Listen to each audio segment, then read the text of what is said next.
नमस्कार दोस्तों, 12th fail किताब के चैप्टर 5 में आपका स्वागत है। चैप्टर 5 दीपक जौरा से खाली हाथ लौटकर नहीं आया था, विचारों की नई रोशनी लेकर आया था। वह परिवार को पटरी पर लाने की एक अभूतपूर्व योजना पिता को बता रहा था। उसने पिता से कहा, बल्ले न्यू ब्रांड टेम्पो खरीद रहो है, इसलिए अपनो पुरानो टेम्पो बेच रहो है 40,000 में। महीना के 8-10 हजार कहूं ना गए, मैं चला लेंगो। मनोज ने दीपक की इस योजना में कोई कमी नहीं देखी। वह जानता था कि उसके आसपास के सभी लड़के यही सब काम तो कर रहे हैं। कोई टेम्पो चला है, कोई इलेक्ट्रीशियन का काम कर रहा है। जिसके पास कुछ पैसा अधिक था, उसने जौरा में किराने की दुकान खोल ली। एसटीडी का चलन बढ़ रहा था तो किसी ने एसटीडी बूथ डाल लिया। सभी जानने वाले लोग यही सब काम कर रहे हैं। जिनके पास जमीन थी वे खेती कर रहे हैं। मनोज के पिता और चाचा श्यामवीर दोनों के पास खेती के नाम पर केवल 3 बीघा जमीन ही थी, जिसमें साल भर के लिए खाने लायक गेहूं के अलावा कुछ नहीं होता। इसलिए नौकरी या धंधे के अलावा उनके पास कोई दूसरा विकल्प नहीं था। 12th में फेल होने के बाद नौकरी की कोई उम्मीद उसके लिए नहीं बची थी। इसलिए दीपक का प्लान उसे ठीक लग रहा था, लेकिन पिता के पास टेम्पो खरीदने के पैसे नहीं थे।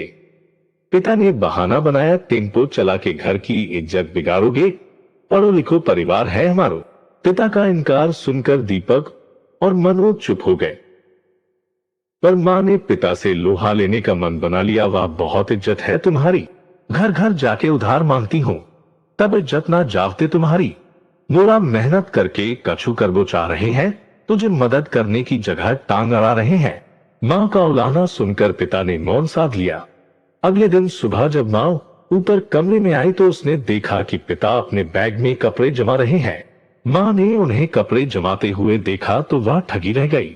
मां को लग रहा था कि वह पिता को टेम्पो खरीदने के लिए मनाने की कोशिश करेगी, पर पिता जो पिछले 1.25 महीने से नौकरी पर ध्यान दिए बिना घर पर टिके हुए थे, उन्होंने आज अचानक वापसी की तैयारी कर ली। पिता ने कहा, बहुत काम पेंडिंग है ऑफिस में, मैं अब निकल तो जल्दी रोटी बना, खा के जाऊंगा। मां को पिता पर बहुत क्रोध आ रहा था, लेकिन जाते समय पिता को कुछ सुनाना मां को उचित नहीं लगा। पिता नौकरी पर चले गए। ऐसा लग रहा था कि इसके साथ ही टेम्पो खरीदने की योजना पर विराम लग गया है। लेकिन दीपक के अगली सुबह फिर से जिद करने पर मां ने दीपक से कहा, बाप तो तेयो इन मौका पे भजी गयो, अब मुंह से का चाहत है, मैं कहां से 40,000 रुपया ले आऊं। बहुत देर चर्चा होने के बाद मां निष्कर्ष पर पहुंची। मां बोली, 10,000 तो मुंह पे रखे हैं, 30,000 उधार मिल जावेंगे। जेवर रखे हैं मुंह पे, गिरवी रख देगी। 40,000 में बल्ले का सेकेंड हैंड टेम्पो आ गया। उम्मीद और आत्मविश्वास से भर गया पूरा परिवार। दीपक ड्राइविंग सीट पर बैठ गया। किराया इकट्ठा करने की जिम्मेदारी कंडक्टर का पद संभालने वाले मनोज को मिली। अपने गांव से निकलते ही 5 सवारियां मुरैना की मिल गई। टेम्पो मुरैना की ओर बढ़ चला। मनोज ने नई जिम्मेदारी को जोश के साथ निभाना शुरू किया। उसने सवारियों को आकर्षित करने के लिए आवाज लगाना शुरू किया, छरा 12 चीनी मुरैना। व्यवसाय की शुरुआत अच्छी रही थी। रात को घर आकर मनोज ने आज की कमाई के 200 रुपए मां को दे दिए। मां दोनों बच्चों को इस तरह पैसे कमाकर लाने के कारण भावुक हो गई। दिन भर की मेहनत के बाद मनोज का चेहरा रुखा हो गया, बाल धूल से सन गए, शर्ट मटमैली हो गई, होंठ पतरा गए। बच्चों की हालत देखकर मां की आंखों में आंसू आ गए। मनोज ने मां को रोते हुए देखा तो उसने मां को गले लगा लिया। उसने मां से कहा, चिंता काय कर रही है, तेरे मुरा कमान लगे हैं। लगभग 1 महीने तक टेम्पो चलता रहा। रोज शाम को 200-250 रुपए दोनों बेटे कमा कर लाते रहे।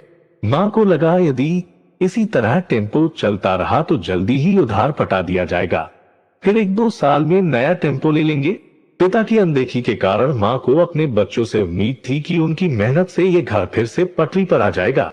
आज टेम्पो जैसे ही बागचीनी चौराहे पर पहुंचा, वहां पुलिस की चेकिंग चल रही थी। सिपाही ने मनोज को टेम्पो साइड में लगाने का आदेश दिया। मनोज ने लाइसेंस और रजिस्ट्रेशन दिखाते हुए सिपाही से पूछा, क्या बात है दीवान जी, क्यों रोका है? कागज टेम्पो के सिपाही ने कहा, थानेदार साहब का आदेश है, उनसे जाकर पूछो। सिपाही टेम्पो को स्टार्ट कर 200 मीटर दूर सड़क के किनारे बने बागचीनी थाने में ले जाने लगा। मनोज और दीपक टेम्पो के पीछे दौड़ लगा रहे थे। तभी पास से बालीजी बस सर्विस की बस निकली। उसका कंडक्टर दरवाजे से अपना सर निकालकर जोर से चिल्लाया, कायरे कहीं थी ना के जा, रोड पे टेम्पो चला वो भुला देंगो, अब चला टेम्पो। ये वही कंडक्टर था जिसका झगड़ा बल्ले से हुआ था। वह टेम्पो को पहचान गया था। मनोज ने जब उस कंडक्टर की बात सुनी तो समझ गया कि वे लोग बस ऑपरेटरों के षड्यंत्र का शिकार हो गए हैं। थानेदार 55 साल का पका हुआ थानेदार था।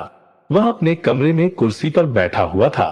डरते हुए मनोज ने थानेदार से कहा, सर मेरे टेम्पो के सारे कागज सही है, फिर भी टेम्पो को थाने में बंद कर दिया है।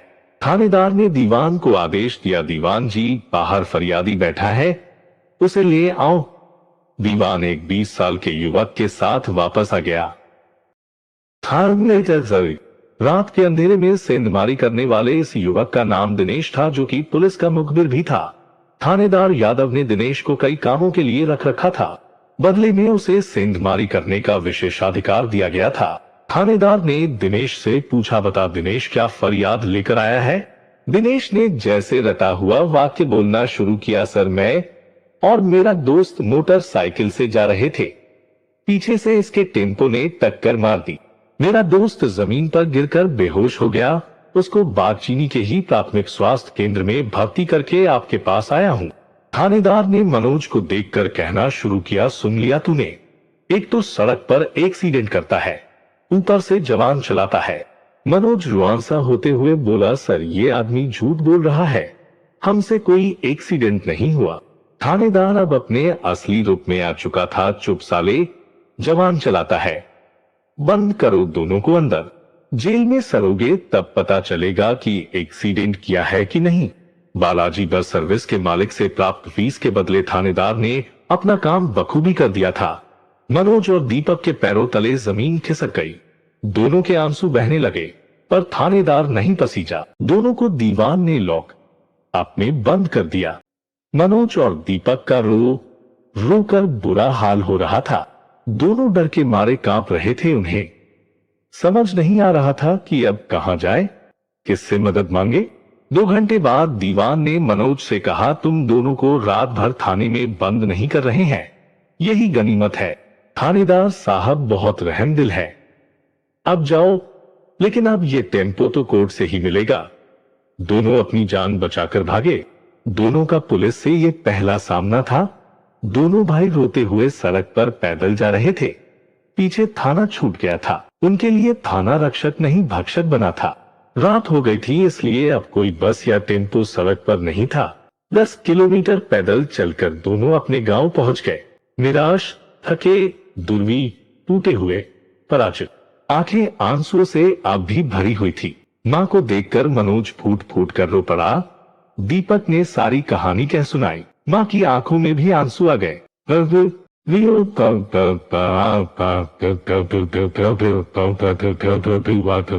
पर उसने हिम्मत नहीं हारी, सब ठीक हो जाएगा, चिंता न करे। रात भर मनोज छत पर खाट पर पड़ा रहा। उसे नींद नहीं आई, जागता रहा सारी रात। चैप्टर 5 समाप्त हुआ। अब चैप्टर 6 में मिलते हैं। धन्यवाद।